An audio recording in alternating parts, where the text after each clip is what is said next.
Everything Everywhere All at Once has got to be probably the worst film I have ever seen. Ha! April Fools!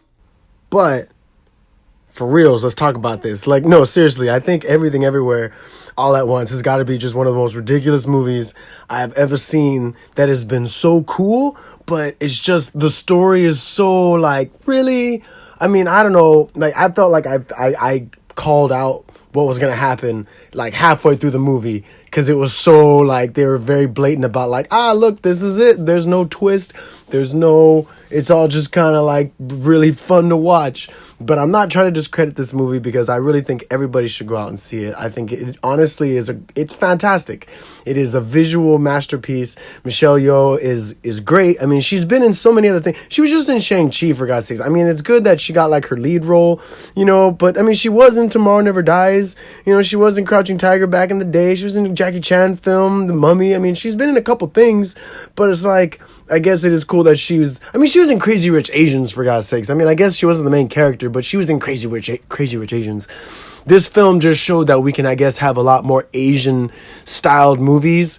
Like I did love the dialogue, them talking back and forth in English, and I don't know if it was, she's Malaysian, so I don't know what language they were speaking in necessarily, but I loved the fact that they were talking back and forth. But I will say that the daughter, Stephanie Sue, her character, Joy, her character was just kind of like, I mean, I suppose. I mean, I'm a big fan of the Marvelous Miss Maisel. That is one of my favorite shows right now. And, the new season is pretty great. And she's in it. She's been in it since the last season and, season 3. So, her character in it is kind of like, I don't really care for her. Like, I don't really care for the arc that her character's going through with the characters of the show. But in this movie, she is kind of acting like a mix between the girls in Broad City, Alana and Abby.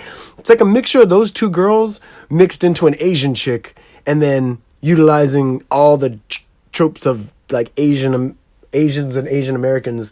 The whole like, not living up to your parents, or like not having the job your parents want, or whatever lifestyle that Asians want so badly for their children. I mean, she really is almost worse than Awkwafina, because Awkwafina is pretty fucking bad. Her playing that character is just like, I mean, I guess, I know that is a thing in the Asian community.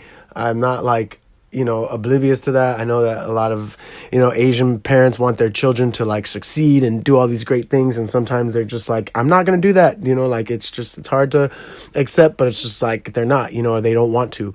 But other than that, I didn't really see why it went the route that it went. But I don't really want to spoil this movie because it was I did enjoy it. It was really good, but it's just like in the grand scheme of things, it's like, man, I don't know if the message was right, and I don't know if it hit, because I was like, I couldn't. And this film's like not even technically out yet. I mean, it came out on the 25th, right? And it's only in select theaters, but it's not actually going to be out in other theaters or whatever till the 8th of April. So it's like, I don't really want to spoil it because I think everyone needs to watch it because it is visually awesome. Like their whole multiverse theory, it's pretty much like a mixture between The One, with Jet Li going to different universes and there's different versions of him. It was like Jet Li's The One mixed with, like a Jackie Chan movie, of a guy, of someone just having to fight their way through. And then I guess it'll be like if Jackie Chan was in The Matrix mixed with Jet Li and The One, like it was just very like, it was really good, but it was just all over the place. But that's why it was so great, of course. It was a blast of a film to watch. But when you really dive into what it's about, it's like, I mean, okay, that's a stretch, but okay. Like, but it works. Why? Because the characters are Asian? Is that, like, if that's the case, like, I mean, that's a little weird. And it's an A24 film, so I understand that this is, like, an indie film and everything, so that's great. But still, it's like, I want to say so much, but I'm not going to. I'm really not going to. I'm April Fool's and y'all, and that's why I said this was the worst, because it's just, got to watch it to see. And then you can, figure it out for yourself. But the reason I say it's also a Jackie Chan film is because this also stars, his name is Ke Huy Quan. and I didn't really know who he was. I was just like, oh, this guy is cool, and his name is Waymond, like, Waymond. Waymond. It's like, it's just the best. But he's a stunt coordinator, and apparently this guy was fucking a billion years ago now, it seems. He portrayed Data in the Goonies and Short Round in Indiana Jones. I mean, dude, Dr. Jones. I was like, that's fucking awesome. I mean, everybody who's a fan of the original trilogy, the true trilogy of Indiana Jones, you'll either probably love or hate Short Round, but for the most part, I love the kid. I thought he was a fantastic part of that movie. And when I was a kid, I remember just wishing I could be Indiana Jones' sidekick, you know? So to see him growing up now as a fucking adult doing all this cool action scenes and shit, I didn't know he was a stuntman, one. But two, the guy literally reminds me of Jackie Chan in so many scenes. Like, he really is the embodiment of Jackie Chan. It's like, bro, you could be he's probably worked with Jackie Chan. He's probably been like Jackie Chan's stunt double at one point. I wouldn't doubt it. Jamie Lee Curtis is in this, of course. She's one of the characters, and her character is hilarious. The different variations and multiverse versions of her character are just great. I mean, man, it's just so funny. I really did love the movie. I'm not gonna say I didn't love the movie, because I loved it. All I'm saying is the message was so bland. It was just kind of like, but I really suggest that everyone watch it, because it was great. It was worth the money. It was worth paying to go see right now, because it wasn't playing. I couldn't stream it on anything. So I was like, you know what? I'm just going to go watch it.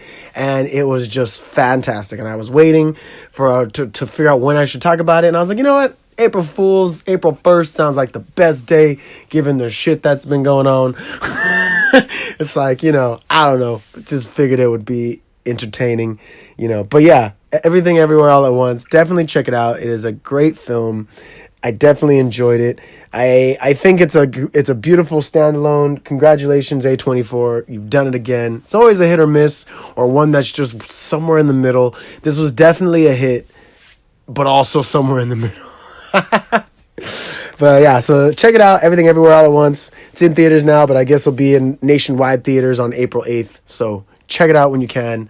And other than that, thank you for tuning in. This has been Ghost on the Craig. Y'all have a fantastic weekend. And again, April Fools. Man, and imagine if Chris Rock and Will Smith just came out on the news or some fucking random daytime talk show, television show shit, and we're just like, you know what, guys? April Fools. That shit was all planned. None of it was real. Y'all fucking got suckered. Bah! Can you imagine? That shit would be crazy. I would just be like, all right. But also I'd be like, there you go. That's Hollywood. That's the true face of Hollywood right there. But I highly doubted that shit looked like it. That shit looked like a hit.